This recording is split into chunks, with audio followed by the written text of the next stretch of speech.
Bapak, Ibu, saudara-saudariku, umat beriman yang terkasih dalam Kristus, sekali lagi selamat hari Minggu untuk kita semua. Selamat juga merayakan Valentine Day untuk kita hari ini. Bapak, Ibu, saudara-saudariku, umat beriman yang terkasih dalam Kristus, jika kita mendengar dengan sungguh bacaan pertama dan juga bacaan Injil dari Injil Markus, Bapak, Ibu, saudara-saudari, kita akan menemukan perbedaan yang sangat besar terhadap orang yang sakit kusta. Jika kita lihat dari bacaan pertama dari kitab Imamat, di sana dikatakan bahwa orang yang sakit kusta itu harus disingkirkan atau diasingkan. Mereka harus berpakaian dengan pakaian yang compang-camping atau yang tercabik-cabik.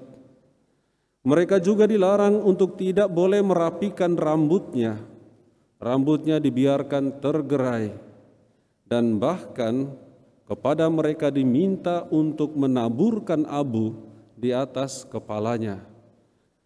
Dan mereka ini harus menghadap imam, dan mereka harus menyatakan dirinya najis karena para imam telah mengatakan demikian. Bapak, Ibu, saudara-saudariku, umat beriman yang terkasih, sangat jauh berbeda dengan apa yang kita dengarkan dari bacaan Injil Markus ketika Yesus menyembuhkan seorang yang sakit kusta. Orang yang sakit kusta yang biasanya diasingkan atau dipinggirkan, kini berani untuk datang ke hadapan Yesus. Ia berlutut di hadapan Yesus dan memohon bantuan Yesus.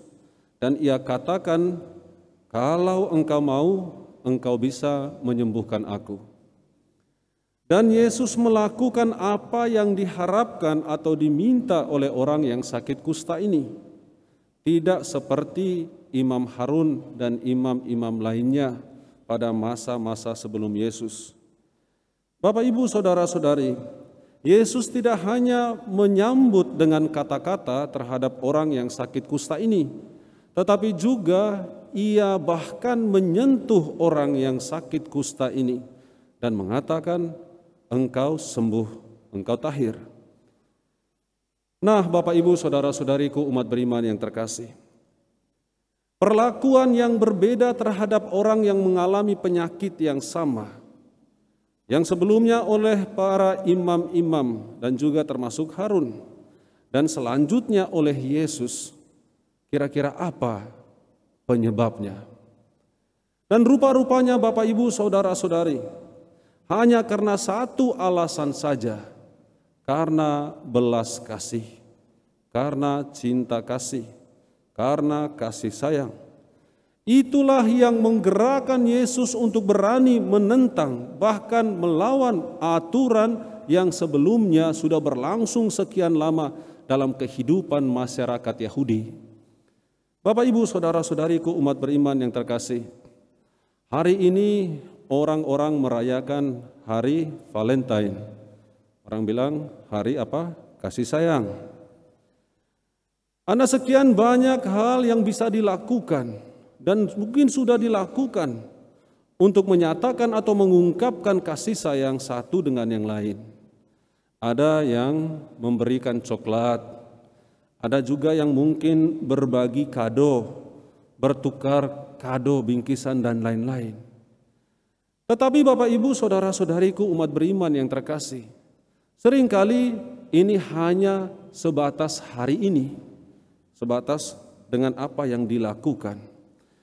Yang hari ini bertukar kado, yang hari ini saling memberikan coklat dan lain-lain itu, besok kita dengar sudah berkelahi.